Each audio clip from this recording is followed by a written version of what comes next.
IAS ഉദ്യോഗസ്ഥയായ ദിവ്യ S അയ്യർക്കെതിരെ Congress പ്രവർത്തകർ വലിയ തോതിൽ ഒരു സൈബർ ആക്രമണം തന്നെ വീണ്ടും അഴിച്ചുവിട്ടിരിക്കുകയാണ്. കഴിഞ്ഞ ദിവസം ദിവ്യ എസ് അയ്യർ മുഖ്യമന്ത്രിയുടെ പ്രൈവറ്റ് സെക്രട്ടറിയായ KK രാഗേഷ് ആ പദവിയിൽ നിന്നും CPMന്റെ കണ്ണൂർ ജില്ലാ സെക്രട്ടറി പദവിയിലേക്ക് മാറുന്നതിന്റെ പശ്ചാത്തലത്തിൽ അദ്ദേഹത്തെ മുഖ്യമന്ത്രിയുടെ പ്രൈവറ്റ് സെക്രട്ടറി എന്ന നിലയിൽ അഭിനന്ദിച്ചുകൊണ്ട് ഒരു പോസ്റ്റ് പങ്കുവച്ചിരുന്നു. നിങ്ങളിപ്പോൾ സ്ക്രീനിൽ കാണുന്ന ഈ പോസ്റ്റ് വന്നതിന് പിന്നാലെ ഒരു കോൺഗ്രസ് നേതാവിന്റെ ഭാര്യയാണ് എന്ന പരിഗണന പോലും നൽകാതെ അവരുടെ കമന്റ് ബോക്സിൽ തെറി അഭിഷേകമടക്കം നടത്തുകയാണ് കോൺഗ്രസിന്റെ സൈബർ അണികൾ എന്ന് പറയേണ്ടിയിരിക്കുന്നു. അതിനാൽ ഒരു വീഡിയോയിലൂടെ ഈ സൈബർ ആക്രമണത്തിന് മറുപടി പറയാൻ ദിവ്യ എസ് അയ്യരും നിർബന്ധിതമായിരിക്കുകയാണ്. ദിവ്യ എസ് അയ്യർ ഏതാനും മണിക്കൂറുകൾക്ക് മുമ്പ് പങ്കുവച്ച ആ വീഡിയോ നമുക്കൊന്ന് കണ്ടു നോക്കാം. എല്ലാം ഈ അപ്പമ്മ കാരണമാണെന്ന് ചിലപ്പോൾ പറയാൻ തോന്നുന്നു. കുട്ടിക്കാലത്ത് ഇങ്ങനെ നല്ല വാക്കുകൾ മാത്രം പറയുക, നല്ല കാര്യങ്ങൾ മാത്രം ചെയ്യുക, ആരെയും അധിക്ഷേപിക്കരുത്, നാലാളുടെ മുന്നിൽ വെച്ച് ആരെയും അപമാനിക്കരുത്, നമ്മൾ കാരണം ആരും ഒരു മനുഷ്യനും വേദനിക്കരുത്, മുതിർന്നവരെ എപ്പോഴും ആദരപൂർവ്വം വേണം നോക്കിക്കാണുവാനും ബഹുമാനപൂർവ്വം വേണം അവരോട് പെരുമാറുവാനും എന്നൊക്കെയുള്ള കാര്യങ്ങൾ ഇങ്ങനെ നമ്മുടെ നെഞ്ചിലേറുന്നത് വരെ ഇങ്ങനെ പറഞ്ഞ് മനസ്സിലാക്കി തരികയും അത് പ്രാവർത്തികമാക്കാൻ ഉള്ള ഒരു നിരന്തരമായിട്ടുള്ള ഒരു ശ്രമം അവരുടെ ജീവിത വഴികളിൽ കാണുകയും ചെയ്തിട്ടുള്ള ഒരു ബാല്യകാലമാണ് ഉണ്ടായിട്ടുള്ളത്. അതുകൊണ്ട് തന്നെ ഇപ്പോഴും ആത്മാർത്ഥമായി അത് പ്രാവർത്തികമാക്കാൻ ഇക്കാലത്തോളം ഞാൻ ശ്രമിക്കുന്നുണ്ട് എന്ന് തന്നെയാണ് എൻ്റെ വിശ്വാസം. നമ്മൾ ആരും എല്ലാം തികഞ്ഞവരല്ല, നിറഞ്ഞവരല്ല. നമുക്ക് ചുറ്റുമുള്ള വ്യക്തികളിൽ എല്ലാവരിലും നന്മയുടെ വെളിച്ചമുണ്ടാകും. നമുക്കില്ലാത്ത അല്ലെങ്കിൽ നമുക്ക് പഠിക്കാവുന്ന ഒരുപാട് ഗുണങ്ങൾ അവരിലൊക്കെ ഉണ്ടായിരിക്കും. അതൊക്കെ കണ്ടെത്തുക എന്ന് പറയുന്നത് അത്ര വലിയ കാര്യമൊന്നുമല്ല, അത്ര പ്രയാസകരമായ കാര്യമൊന്നുമല്ല. ആ കണ്ടെത്തുന്ന നന്മകൾ നമ്മൾ ആ നന്മ പരത്തുക എന്ന് പറയുന്നത് അതിലും പ്രയാസം ഒന്നുമില്ല. സത്യം പറഞ്ഞാൽ അത് നാലാളോട് പറയുക എന്ന് പറയുന്നതിൽ വലിയ പ്രയാസമൊന്നും ഉണ്ടാവേണ്ടതല്ല. പക്ഷേ ഈ കഴിഞ്ഞ ഒരു 1.5 വർഷമായിട്ട് ഒരുപക്ഷെ ഏറ്റവും രൂക്ഷമായിട്ടുള്ള വാക്കുകളിലുള്ള വിമർശനവും അല്ലെങ്കിൽ കൈപ്പേറിയ ചില പ്രതികരണങ്ങളും ഒക്കെ എനിക്ക് ഏറ്റുവാങ്ങേണ്ടി വന്നിട്ടുള്ളത് എന്തിനാണെന്നോ, ഞാൻ എൻ്റെ അനുഭവത്തിലൂടെ, ഉത്തമ ബോധ്യത്തിൽ, എൻ്റെ കാഴ്ചപ്പാടിലൂടെ ചില മനുഷ്യരിൽ ഞാൻ കണ്ടെത്തിയ നന്മ എന്താണ്, അവരിലെ ഗുണം എന്താണ് എന്നുള്ളത് ഞാൻ ലോകത്തിനോട് വിളിച്ചു പറഞ്ഞു എന്നുള്ള ഒറ്റ കാരണം കൊണ്ടാണ്. എത്ര വിചിത്രമായ ലോകമാണെന്ന് എനിക്ക് ചിലപ്പോൾ ചിന്തിക്കേണ്ടി വരുന്നുണ്ട്.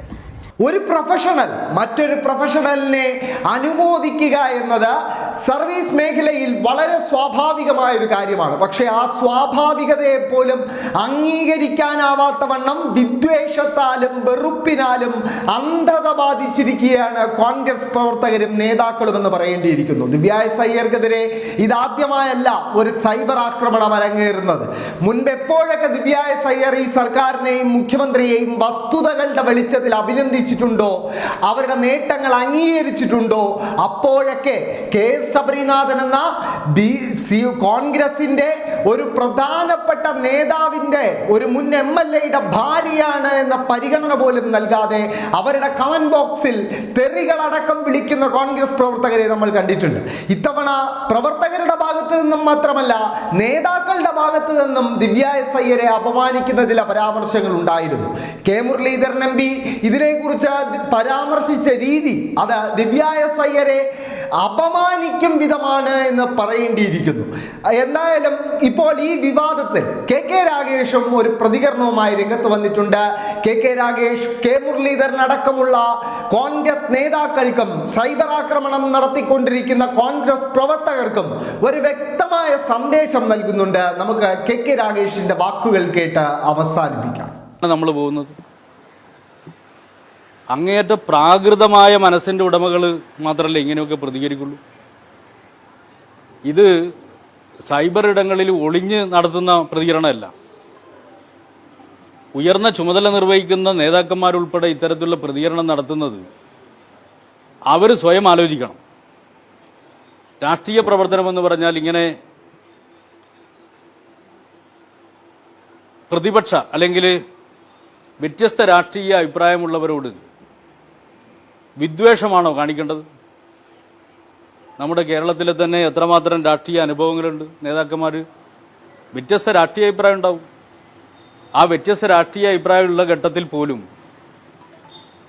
എങ്ങനെയാണ് വ്യക്തിപരമായി ഓരോരുത്തരും പരസ്പരം ബന്ധം പുലർത്തിയിരുന്നത് എന്ന് നമ്മളെല്ലാവരും കണ്ട് പഠിച്ചതല്ലേ. ഇപ്പോ ഞാൻ വ്യക്തിപരമായിട്ട് ആരെക്കുറിച്ചൊന്നും പറയാൻ ഉദ്ദേശിക്കുന്നില്ല. പക്ഷേ ഇത്തരം അഭിപ്രായം പറയുന്നവരുടെ മുൻ തലമുറയിൽപ്പെട്ട തലമുതിർന്ന നേതാക്കളുണ്ട്. ആ നേതാക്കൾ രാഷ്ട്രീയ എതിരാളികളോട് കാണിച്ചിരുന്ന പരസ്പര ബഹുമാനം എന്താണ് എന്നുള്ളത്, എന്തായിരുന്നു എന്നുള്ളത് സ്വയം പഠിക്കുന്നത് നല്ലതായിരിക്കും. പരസ്പര ബഹുമാനത്തോടെയാണ് കാര്യങ്ങൾ കൈകാര്യം ചെയ്യേണ്ടത്. അധിക്ഷേപിക്കുന്ന രാഷ്ട്രീയം പ്രാകൃതമാണ്, വിദ്വേഷത്തിന്റെ രാഷ്ട്രീയമാണത്. ആ രാഷ്ട്രീയമല്ല ബന്ധപ്പെട്ടവർ കൈകാര്യം ചെയ്യേണ്ടത് എന്ന് മാത്രമാണ് പറയാനുള്ളത്. അങ്ങേയറ്റ പ്രതിഷേധാർഹമായ വിധത്തിലാണ് അനാവശ്യമായിട്ടുള്ള വിവാദങ്ങൾ ഉണ്ടാക്കിയത് എന്നാണ് എനിക്ക് പറയാനുള്ളത്. കെ മുരളീധരൻ പറഞ്ഞത് പിണറായിയുടെ പാദസേവ ചെയ്യുന്ന മഹതി എന്നുള്ള രീതിയിലാണ് കെ മുരളീധരന്റെ ഒരു പ്രസ്താവന. ഒരു IAS കാരിയാണ് പാദസേവ ചെയ്യുന്ന മഹതി എന്നാണ് പറഞ്ഞത്. അല്ല, ഞാനത് ആദ്യം തന്നെ പറഞ്ഞല്ലോ. ഞാൻ പറഞ്ഞത് അത് വ്യക്തമാണ്. ഇപ്പോൾ കെ കരുണാകരനും ഇ കെ നായനാരും തമ്മിലുള്ള ബന്ധം എന്തായിരുന്നു നാട് കണ്ടതാണ്. ശക്തമായിട്ടുള്ള രാഷ്ട്രീയ അഭിപ്രായ വ്യത്യാസങ്ങൾ നിലനിൽക്കുമ്പോഴും പരസ്പര ബഹുമാനവും പരസ്പര ബന്ധവും സൗഹൃദവും ഈ നേതാക്കൾ നിലനിർത്തിയിരുന്നു. അപ്പോൾ അദ്ദേഹം കെ മുരളീധരൻ ഒരു പാർലമെന്റ് അംഗമാണ്. അദ്ദേഹം സ്വയം ആലോചിക്കുക, ഇത്തരത്തിലുള്ള അധിക്ഷേപ വാക്കുകൾ പറയുന്നത് അദ്ദേഹത്തിന് ഭൂഷണമാണോ, അദ്ദേഹത്തിന് നല്ലതാണോ എന്ന് അദ്ദേഹം സ്വയം ആലോചിക്കുക. ഒരു ഉദ്യോഗസ്ഥ എന്ന് പറയുമ്പോൾ ഉദ്യോഗസ്ഥർ പ്രൊഫഷണലായിട്ടാണ്. ഇപ്പോൾ ഡോക്ടർ ദിവ്യ എസ് അയ്യർ പറഞ്ഞിട്ടുള്ള വാചകങ്ങൾ ഞാൻ കണ്ടതാണ്. ഞാൻ CPM-ന്റെ ജില്ലാ സെക്രട്ടറി ആയതിനെക്കുറിച്ച് എല്ലാവരും പറഞ്ഞത്, മുഖ്യമന്ത്രിയുടെ പ്രൈവറ്റ് സെക്രട്ടറി ആയിരിക്കുന്ന ഘട്ടത്തിൽ എന്റെ പ്രവർത്തനത്തെ സംബന്ധിച്ച് അവരൊരു അഭിപ്രായം പറഞ്ഞു എന്ന് മാത്രമേ ഉള്ളൂ. അത് തികച്ചും പ്രൊഫഷണലായിട്ടുള്ള ഒരു അഭിപ്രായമാണ്. അപ്പൊ അത്തരം കാര്യങ്ങളെ വെച്ചുകൊണ്ട് ഇങ്ങനെ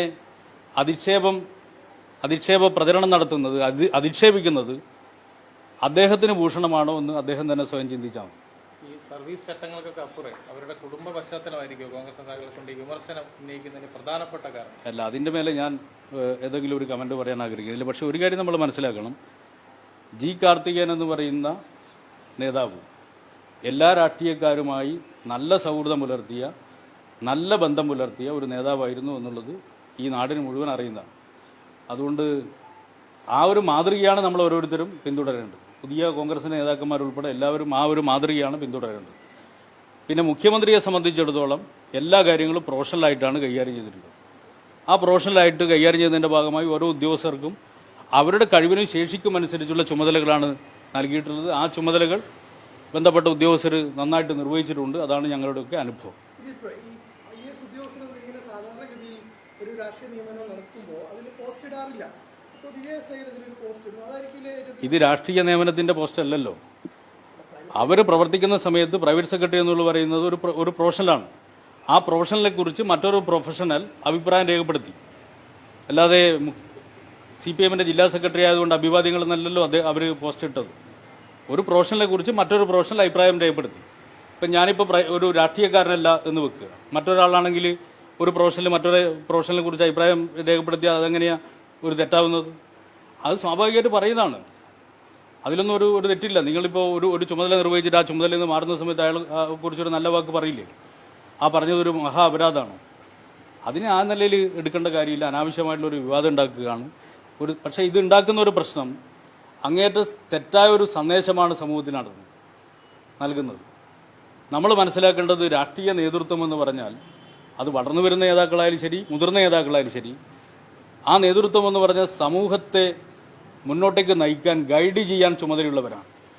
ആ ഗൈഡ് ചെയ്യാൻ ചുമതലയുള്ളവർ വിദ്വേഷ പ്രചരണം നടത്താൻ പാടില്ല. അത് തെറ്റാണ്. അവർ പരസ്പര ബഹുമാനത്തോടെ, പ്രത്യേകിച്ച് സ്ത്രീകളെ പ്രത്യേകിച്ച് ബഹുമാനിച്ചുകൊണ്ട് മാത്രമേ സംസാരിക്കാൻ പാടുള്ളൂ. അതിൽ നിന്ന് വ്യത്യസ്തമായിട്ടുള്ളൊരു നിലപാട് സ്വീകരിക്കുന്നത് കെ മുരളീധരനും അതുപോലെ തന്നെ യൂത്ത് കോൺഗ്രസിന്റെ ചില നേതാക്കന്മാരും പിന്നെ ഒളിഞ്ഞ് സൈബർ ഇടങ്ങളിൽ കമന്റ് നടത്തുന്നവരൊക്കെ ഉണ്ട്. അവർ സ്വയം ആലോചിക്കുക ഇത് ചെയ്യുന്നത് ശരിയാണോ തെറ്റാണോ.